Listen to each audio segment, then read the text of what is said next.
स्वदेशमै नयाँ उद्यम गर्न चाहने युवाहरूको लागि स्टार्टअप फेस्ट हुने, उत्कृष्ट परियोजनामा लगानीको अवसर दिन मेलामा करिब 50 करोड रुपैयाँको लगानी प्रतिबद्धता गरिने। शेयर बजारमा पहिरो जाने क्रमले निरन्तरता पाउँदा परिसूचक 1848 अङ्कमा झर्यो। लगानीकर्ताहरू शेयर बेचेर सुरक्षित हुन खोज्दा कारोबार रकम बढ्यो।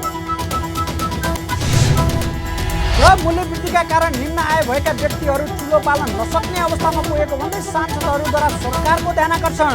मूल्यवृद्धि गर्ने सरकारको निर्णय तत्काल फिर्ता लिन माग। हामी छौं पल पल तपाईसँग, हिमाल पहाड तराईसँग, साथ छ हाम्रो बढ्ने कदमलाई। सलाम छ ती पोरखे हातहरूलाई, जिन्दगी सजाइदिन्छौँ हामी, हर सासको साथी बन्छौँ हामी। सुरक्षा अनि समृद्धि प्राण छ हाम्रो, हर आफू पनि बचौं, अरूलाई पनि बचाऊ। आजै नेपाल लाइफमा जीवन बिमा गरौँ। हामी हौ नेपाल लाइफ। नेपाल लाइफ, किनकि जीवन अमूल्य छ।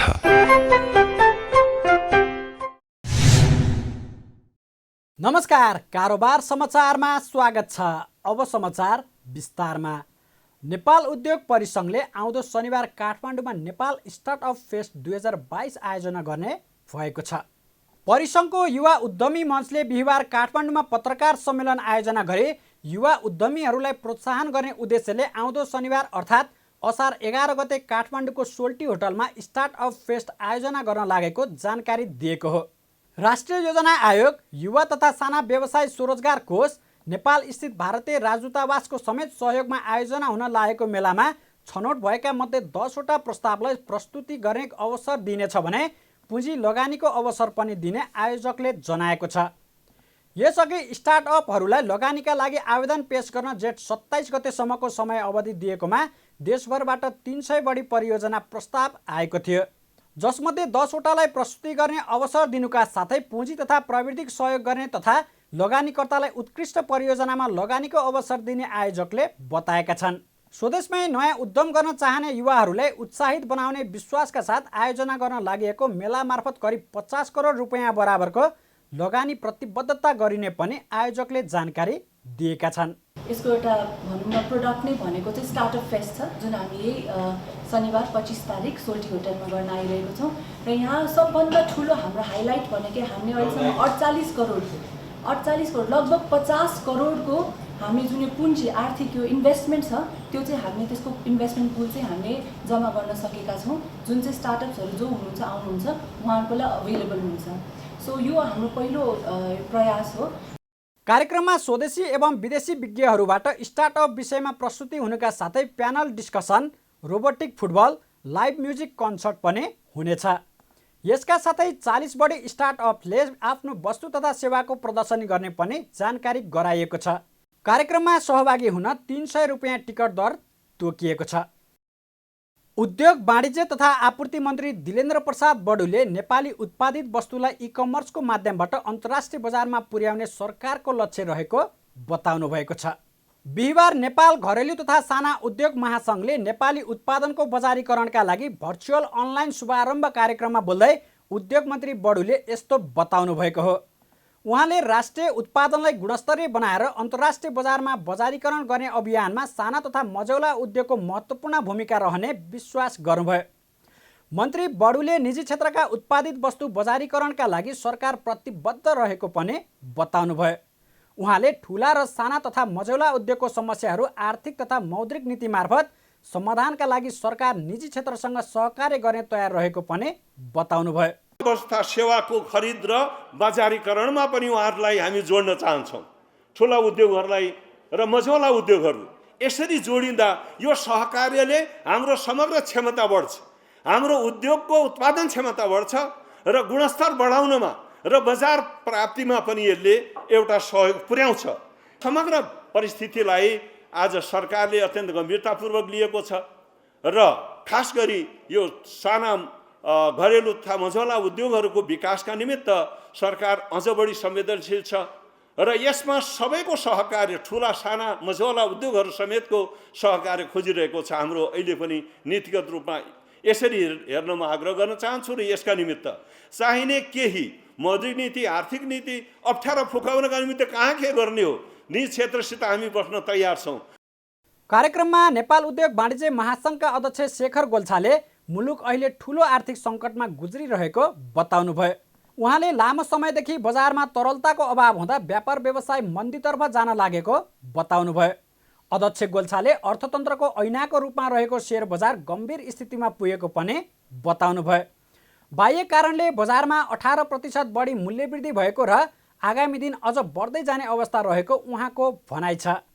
अध्यक्ष गोल्छाले विदेशबाट आयात गरेर मात्रै अर्थतन्त्र चलाएकाले तरलता अभाव भएर 1 वर्षमा 100%ले बैंकको ब्याज बढेको गुनासो गर्नुभयो। उहाँले अब पनि सरकार पक्षबाट केही नगर्ने हो भने अझ बढी गम्भीर स्थितिमा पुग्ने दाबी गर्नुभयो। अहिले होलसेल इन्डेक्स हेर्ने हो भने 18% को मूल्य वृद्धि भइसकेको छ। अहिले बजारमा 8% मात्रै भएको छ र अहिले आउने समयमा मूल्य वृद्धि अझै बढ्ने सम्भावना देखिएको छ। यो सबै बाह्य कारणले भएको छ र यस्तो समयमा आफ्नै देशका उत्पादनहरूलाई प्रवर्धन गर्ने जुन नारा आएको छ त्यो एकदमै सान्दर्भिक छ। हामी अति नै बाहिर हाम्रो आयातबाट मात्रै हामी आफ्नो अर्थतन्त्रलाई चलायौँ।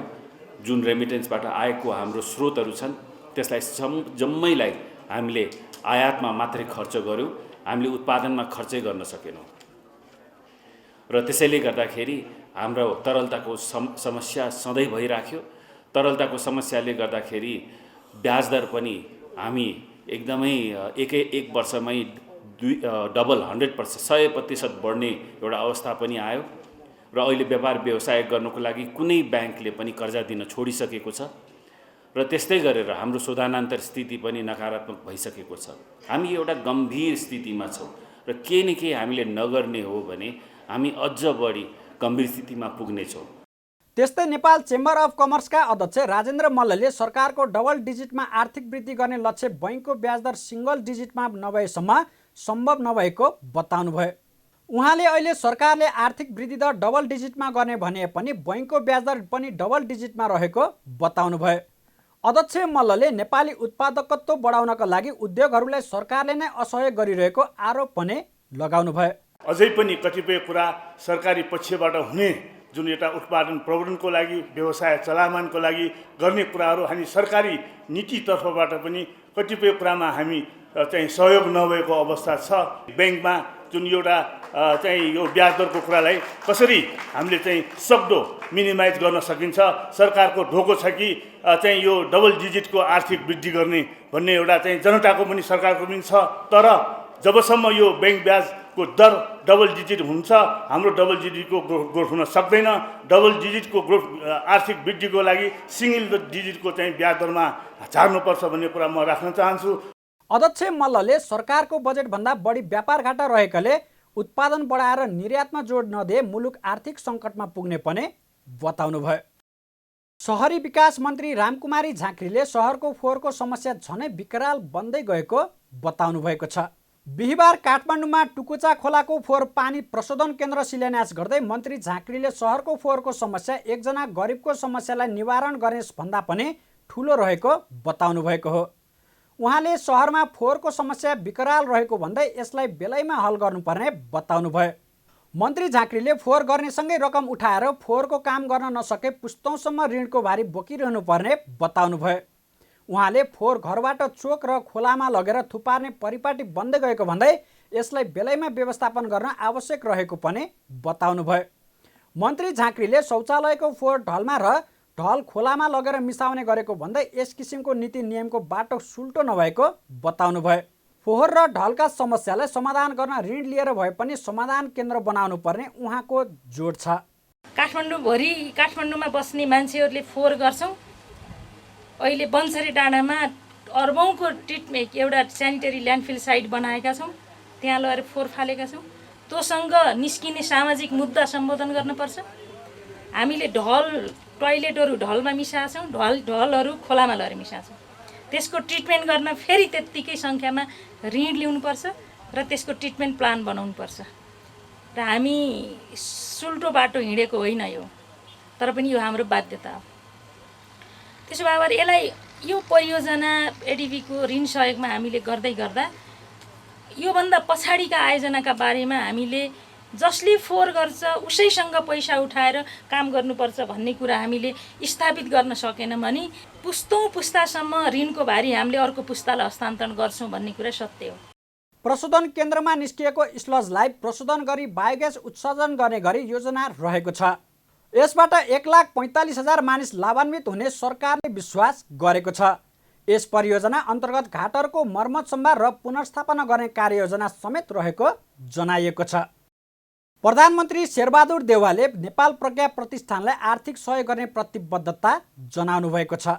बिहिबार नेपाल प्रज्ञा प्रतिष्ठानको 65औं वार्षिक उत्सव तथा राष्ट्रिय कविता महोत्सव 2079 को उद्घाटन समारोहलाई सम्बोधन गर्दै प्रधानमन्त्री देउवाले प्रज्ञा प्रतिष्ठानको आर्थिक कठिनाइलाई समाधान गर्न सरकारले सहयोग गर्ने बताउनु भएको हो। उहाँले यसका लागि आवश्यक सल्लाह गरेर सहयोग गर्ने विश्वास दिलाउनुभयो। प्रधानमन्त्री देउवाले मुलुकको भाषा, साहित्य र संस्कृति प्रवर्धनको क्षेत्रमा प्रतिष्ठानलाई अगाडि बढाउने नयाँ सोच र कार्यक्रमलाई कार्यान्वयन गर्न सरकारको तर्फबाट आवश्यक सहयोग उपलब्ध हुने पनि बताउनुभयो। उहाँले नेपाली भाषा, साहित्य र संस्कृतिको संरक्षण र सम्वर्धनमा प्रज्ञा प्रतिष्ठानले खेलेको भूमिकाको प्रशंसा समेत गर्नुभयो। यस प्रतिष्ठानले आफूलाई आधिकारिक राष्ट्रिय र अन्तर्राष्ट्रिय प्राज्ञिक संस्थाको रूपमा स्थापित गर्दै मुलुकको समग्र भाषा साहित्यको प्रवर्धन लागि खेल्दै आएको भूमिका प्रशंसनीय छ।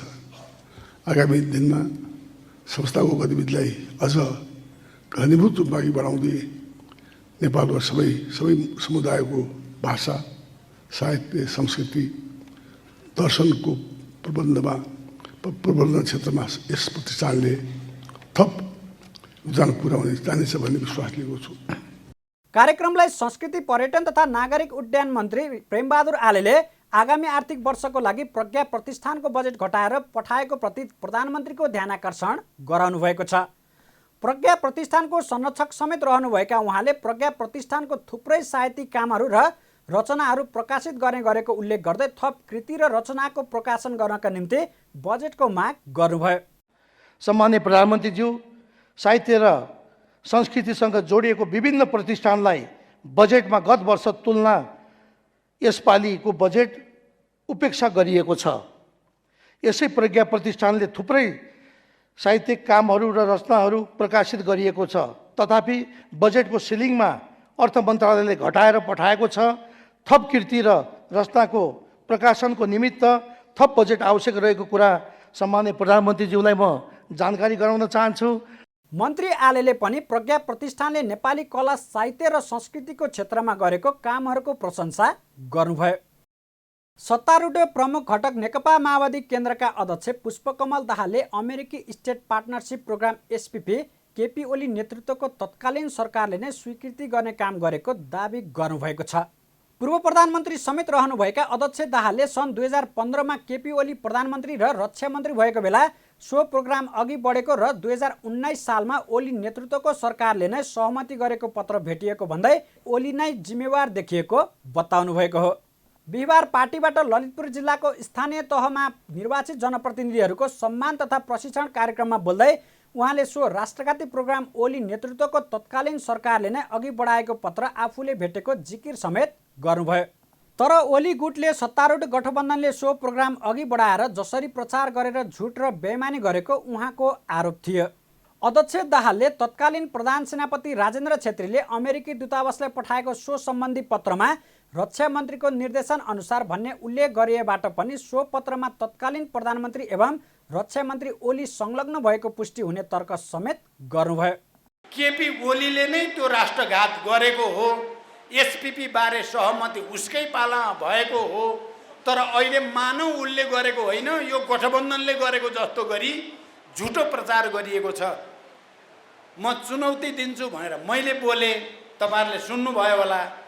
दिउँसो त केपी गुटको एकजना मुख्य मान्छे मध्येकोले सदनमा चाहिँ मैले बोलेको कुरालाई खण्डन गर्दै ल प्रमाणित गरेर देखाऊ हामी चुनौती दिन्छौँ भनेर सदनमा बोलेछन्। म पुगेका थिइनँ सदनमा, म जानुभन्दा अगाडि बोलिसकेका रहेछन्। 2 घन्टापछि 3 घन्टापछि त पत्रै फेला पर्यो। केपी ओली प्रधानमन्त्री भएको र रक्षा मन्त्री भएकै बेलामा त्यो कुरा अगाडि बढेको भन्ने पत्र सदनको रोस्टममा नै प्रस्तुत भइसकेपछि दिनको घाम जत्तिकै छर्लङ्ग भयो। यो सबै राष्ट्रघाती क्रियाकलाप केपी ओलीले नै गरेका रहेछन्। अहिले उनीहरूले होइन मलाई त थाहै भएन भन्छन्। योभन्दा लज्जास्पद र चाहिँ झुट अरू केही हुनै सक्दैन। माओवादी केन्द्रका अध्यक्ष दाहालले एमसीसी सम्झौतामा राष्ट्रघात हुन नदिन आफूले नै संसदबाट 12 बुँदे घोषणा गरेको पनि दोहोर्याउनु भयो। उहाँले सङ्घ र प्रदेशको निर्वाचनको तयारीको काममा ओहोरात्र खट्न पनि पार्टीका नेता कार्यकर्तालाई निर्देशन दिनुभयो। अध्यक्ष दाहालले स्थानीय तहको निर्वाचनमा लोकप्रिय उम्मेदवार नभएकै कारण कतिपय ठाउँमा हार बेहोर्नु परेको उल्लेख गर्दै अब भने लोकप्रिय उम्मेदवार चयन गरेर सङ्घ र प्रदेशको निर्वाचनमा जानुपर्ने पनि बताउनुभयो। लगातारको गिरावटसँगै सेयर बजार 1848 अङ्कमा झरेको छ। सेयर बजार मापन गर्ने नेप्से परिसूचक बुधबार 45.25 अङ्कले घटेर 1848.28 अङ्कमा झरेको हो। नेप्से परिसूचक अघिल्लो दिनको तुलनामा 2.39%ले घटेको छ। अघिल्लो दिन नेप्से परिसूचकमा 31.21 अङ्कको पहिरो गएको थियो। आज नेप्से परिसूचकमा उच्च अङ्कको पहिरो जाँदा कारोबार रकममा भने उल्लेख्य सुधार देखिएको छ। दिनभर कुल 237 कम्पनीको 50,08,000 किता सेयर 1,49,97,00,000 रुपियाँ बराबरमा किनबेच भएको छ। आज भएको कारोबार रकम अघिल्लो दिनको तुलनामा 65,60,00,000 रुपियाँले बढी हो। अघिल्लो दिन जम्मा 30,34,000 किता सेयर 84,37,00,000 रुपियाँमा सीमित भएको थियो। मन्दी उन्मुख अर्थतन्त्रले पनि थप त्रासको स्थिति सिर्जना भएपछि सेयर बिक्री गर्ने लगानीकर्ताहरूको चाप बाक्लिदो देखिएको छ।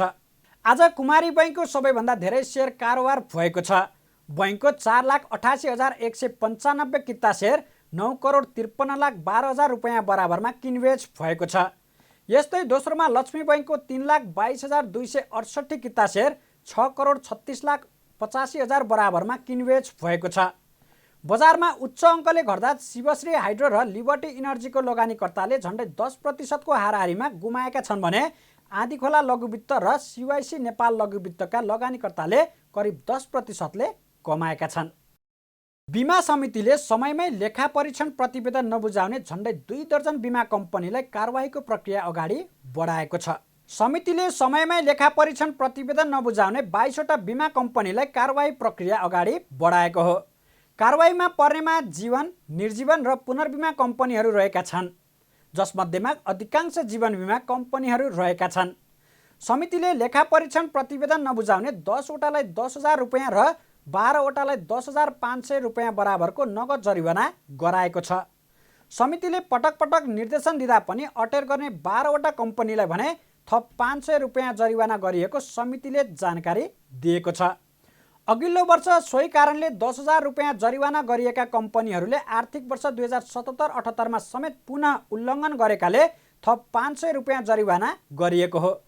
बिमा ऐन 2049 को दफा 25 मा बिमा कम्पनीहरूले व्यावसायिक हिसाब किताबको लेखा परीक्षण गराए प्रत्येक आर्थिक वर्ष समाप्त भएको 10 महिनाभित्र समिति समक्ष अनिवार्य पेश गर्नुपर्ने व्यवस्था रहेको छ।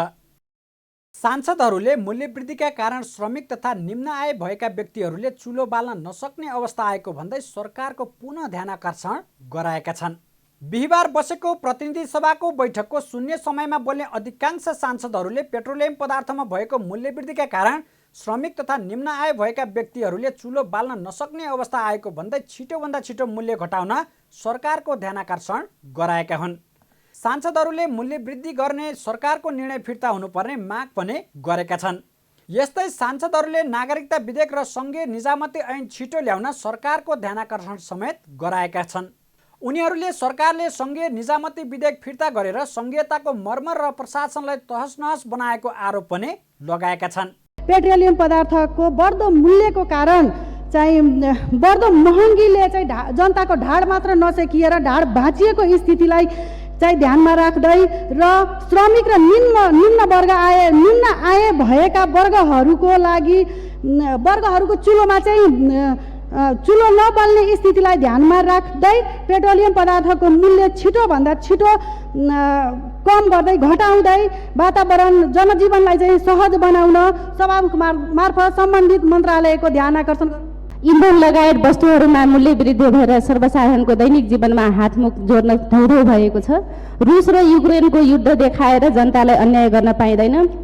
तत्काल यो निर्णय फिर्ता लिनुपर्दछ, होइन भने यसको विकल्प दिनुपर्छ भनी सम्बन्धित निकायको ध्यान आकर्षण गर्न चाहन्छु। त्यसै गरी सभामुख महोदय, राज्य व्यवस्था तथा सुशासन समितिबाट नागरिकता विधेयक पास भएर सदनमा आइसकेको छ, तर सदनमा अझ पनि छलफल भएको छैन। त्यसैले गर्दाखेरि छिटोभन्दा छिटो सदनमा ल्याउनको लागि सम्बन्धित निकायको ध्यान आकर्षण गर्न चाहन्छु। त्यसै गरी सङ्घीय निजामती ऐन विधेयक छाता ऐन हो, समितिबाट पास भएर पुनः फेरि फिर्ता भएको भन्ने सुन्नमा आएको छ। यस विषयमा पनि सरकारको ध्यान आकर्षण गर्न चाहन्छु। धन्यवाद। 2,50,000 भन्दा बढी युवाहरू नागरिकता सहित पहिचानको खोजीमा रहेका छन्। सरकारले नागरिकता विधेयकलाई फास्ट ट्र्याकबाट पारित गरी नागरिकता वितरणको व्यवस्था मिलाओस् भन्ने आग्रह गर्न चाहन्छु। सङ्घीय निजामती विधेयक सरकारले फिर्ता गरेर सङ्घीयताको मर्म र प्रशासनलाई तहस-नहस बनाउने काममा लागेको छ। त्यसकारणले सङ्घीय निजामती सेवा ऐन जुन राज्य व्यवस्था तथा सुशासन समितिबाट पारित भएको हो, त्यो ऐनलाई छिटो संसदमा ल्याई पारित गर्नेतर्फ सरकारको ध्यान आकर्षण गर्न चाहन्छु। सांसदहरूले जाजरकोट, धादिङ र बझाङ जिल्लाका 3वटा स्थानीय तहमा बैङ्क शाखा अझै नपुग्दा सामाजिक सुरक्षा भत्ता रोकिएको भन्दै सो स्थानमा सामाजिक सुरक्षा भत्ता पुर्याउन सरकारसँग माग पनि गरेका छन्। जाजरकोट, धादिङ र बझाङ जिल्लाका गरी 3वटा स्थानीय तहमा अझै पनि बैङ्कका शाखा कार्यालयहरू स्थापना गरिएको छैन। त्यसमध्ये जाजरकोटको जिल्लाको जुनी चाँदे गाउँपालिकामा कृषि विकास बैङ्कको शाखा स्थापना गर्ने सरकारले निर्णय गरेको भए पनि आजसम्म पनि शाखा कार्यालय नहुँदा हजारौँ ज्येष्ठ नागरिक, एकल महिला, दलित लगायत बालबालिकाले गत मङ्सिर महिनादेखि सामाजिक सुरक्षा भत्ता प्राप्त गर्न सकेका छैनन्। तसर्थ बैङ्क मार्फत वा कसरी हुन्छ तत्काल 8 महिनाको सामाजिक सुरक्षा भत्ता उपलब्ध गराउन सभामुख महोदय मार्फत सरकारसँग जोरदार माग गर्न चाहन्छु। यस्तै सांसदहरूले विद्यार्थीहरूको प्रथम त्रैमासिक परीक्षा आइसक्दा पनि पाठ्यपुस्तक नपाइएको भन्दै सरकारको ध्यानाकर्षण गराउनुका साथै खेत रोप्ने बेलामा किसानले मल नपाएर हाहाकार भएको भन्दै तुरुन्त मलको व्यवस्था गर्न लगायतका समसामयिक विषयमा सरकारको ध्यानाकर्षण समेत गराएका छन्।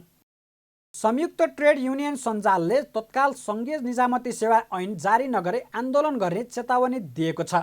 मङ्गलबार संयुक्त ट्रेड युनियन सञ्जालको बैठकले सरकारले तत्काल सङ्घीय निजामती सेवा ऐन जारी नगरे आन्दोलन गर्ने चेतावनी दिएको हो। सञ्जालको बैठकले सङ्घर्षका कार्यक्रमहरू गर्ने भन्दै संयुक्त सङ्घर्ष समिति समेत गठन गरेको छ। नेपाल निजामती कर्मचारी सङ्घका महासचिव जनकबहादुर रावलले बिहिबार प्रधानमन्त्री शेरबहादुर देवाललाई सङ्घीय निजामती सेवा ऐन जारी गर्न ध्यानाकर्षण गर्ने र ध्यानाकर्षण गर्दा पनि सरकारले ऐन जारी नगरे आन्दोलन गर्ने निर्णय भएको बताउनुभयो। उहाँले अघिल्लो सरकारले ऐनको मस्यौदा ल्याए पनि सरकारवाला निकायसँग छलफल नगरेको दाबी गर्नुभयो। वर्तमान सरकारले संसदबाट फिर्ता ल्याएको ऐनमा निजामती कर्मचारीको हक हितलाई नसमेटिएको भन्दै महासचिव रावलले नयाँ ऐन जारी गर्न माग समेत गर्नुभयो। उहाँले समायोजन ऐनको कारण अहिलेसम्म पनि कर्मचारीहरू समायोजन हुन नसक्दा निजामती प्रशासन तहस नहस भएको भन्दै निजामती सेवालाई प्रभावकारी बनाउनको लागि ऐन आवश्यक रहेको बताउनुभयो। नेपालको निजामती कर्मचारीहरूका लागि मूल कानुनको रूपमा रहेको सङ्घीय निजामती सेवा आजका मितिसम्म आउन सकेको छैन। त्यसैले त्यसका कारणले आज नेपालको निजामती प्रशासन तहस नहस भएको छ।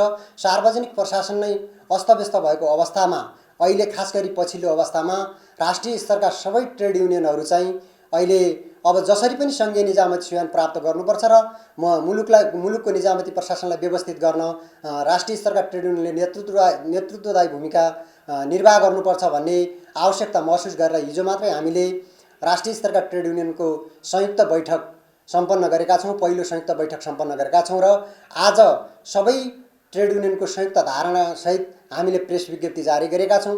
हामी भोलि साझा धारणासहितको अन्तिम अल्टिमेटम दिएर सम्माननीय प्रधानमन्त्रीज्यूलाई यो सरकारलाई ज्ञापन पत्रको रूपमा हामी ज्ञापन पत्र बुझाउँदैछौँ र यो सरकारले फेरि पनि अटेरी गर्यो अथवा सुनेको नसुने गरेर सङ्घीय निजामती सिवान ल्याउनेतर्फ सरकारको ध्यान गएन भने हामी तुरुन्तै आन्दोलनका कार्यक्रमहरू अगाडि लिएर आउँछौँ। महासचिव रावलले सङ्घीय निजामती ऐन आउन नसक्दा कर्मचारीको वृद्धि विकास तथा सेवा प्रवाह प्रभावकारी नभएको पनि बताउनुभयो। उहाँले तिनै तहमा गरी 1,42,000 निजामती कर्मचारीको दरबन्दी रहेकोमा स्थानीय तहमा 23,000 दरबन्दी रिक्त रहेको दाबी पनि गर्नुभयो। सांसदहरूले यौन हिंसामा परेका पीडितलाई राज्य कोषबाट क्षतिपूर्ति दिन माग गरेका छन्। बिहिबार प्रतिनिधि सभा अन्तर्गतको कानुन न्याय तथा मानवाधिकार समितिको बैठकमा सांसदहरूले पीडकबाट पीडितलाई क्षतिपूर्ति दिलाउने भन्दा पनि सरकारले राज्य कोषबाट पीडितलाई क्षतिपूर्ति परिपूरणको व्यवस्था गर्नुपर्ने बताएका हुन्। उनीहरूले राज्यले जफत गर्ने गरेको कालो धनलाई राज्य कोषमा राखेर पीडितलाई क्षतिपूर्ति दिने व्यवस्था गर्नुपर्ने धारणा पनि राखेका छन्। सांसदहरूले समितिको बैठकमा यौन हिंसाका अपराधमा हदम्याद राख्न नहुने जिकिर समेत गरेका छन्। त्यो अपराध प्रमाणित भइसके पछाडि त्यो पीडकलाई जुन जरिवाना गर्छौँ त्यो जरिवाना चाहिँ राज्य कोषमा राख्ने होइन, त्यो पीडितलाई दिनुपर्छ भन्ने अहिले जुन प्रस्ताव गरेका छौँ। यसमा चाहिँ त्यहाँ समुदायको कुरा चाहिँ कस्तो आयो भन्दा त्यो सुनिसके पछाडि मलाई नि त्यो हिसाबबाट हामीले कहिले पनि सोचेनौँ कि भन्ने चाहिँ लाग्यो। त्यो पीडित पक्षको ठाउँमा उभिएर हेर्ने हो भनेदेखि चाहिँ ऊ माथि जुन खालको अपराध भएको छ अनिखेर त्यो अपराधको क्षतिपूर्ति चाहिँ त्यो पीडकबाट चाहिँ पैसा लिने खालको कुराले उसको आत्मसम्मानमा चोट लाग्छ। त्यसले गर्दा कति पैसा दिनुपर्ने हो त्यसलाई पनि जोडेर दिनुपर्ने कि के गर्ने भन्ने खालको कुरा चाहिँ नि त्यो सोचनीय कुरा हो। तर त्यो चाहिँ क्षतिपूर्ति दिने कुरो राज्य कोषबाटै दिनुपर्छ। राज्यको चाहिँ कोषबाट दिँदाखेरि पीडितलाई चाहिँ राहत हुने कुराहरू छ हैन। त्यो राज्यको कोषमा कहाँबाट ल्याउने भन्ने कुराहरू हामीले गरिरहँदा यो कालो धन हैन, यो हामीले देखेका छौँ नि। जस्तै अदालतले चाहिँ जफत गर्ने तपाईँको चाहिँ ठुला माछा साना माछा भनियो सुनकाण्डमा, ती सुनहरू कहाँ जान्छन्? त्यस्ता चाहिँ कालो धनहरू समातिएका धनहरू कहाँ जान्छन्? यस्तो पीडितको हकमा त्यस्ता कालो धनहरूलाई त्यो चाहिँ राज्य कोषमा राख्ने गरी चाहिँ कानुन बनाएर जाँदा के हुन्छ? कालो भनेर प्रमाणित भइसकेका धनलाई राखौँ न पीडितहरूको चाहिँ पक्षमा राहत दिनलाई। के हुन्छ त्यसो गर्दा? यो राज्यमा चाहिँ तपाईँका लिलामी भएका कैयौँ सामानहरू हुन्छन्, ती सामानहरूलाई चाहिँ तपाईँको त्यही कोषमा राखिदिउँ। कम्तीमा देशकै जनता देशकै पीडित महिलाहरूले पाए भन्ने त एउटा हुन्छ, राहत त हुन्छ। बैठकमा सांसदहरूले महिलाबाट पुरुषमाथि पनि हिंसा हुने घटना देखिएकाले अब कानुन निर्माण गर्दा यसबारेमा सोच्नुपर्ने पनि बताएका छन्। बैठकमा सांसदहरूले पीडितको आत्मसम्मानको लागि भए पनि पीडकबाट लिएको क्षतिपूर्ति राज्यले राख्ने र राज्य कोषबाट नै पीडितलाई क्षतिपूर्ति दिनुपर्ने सुझाव पनि दिएका छन्। कारोबार समाचारमा अब सुन चाँदी र विदेशी विनिमय दर सम्बन्धी जानकारी।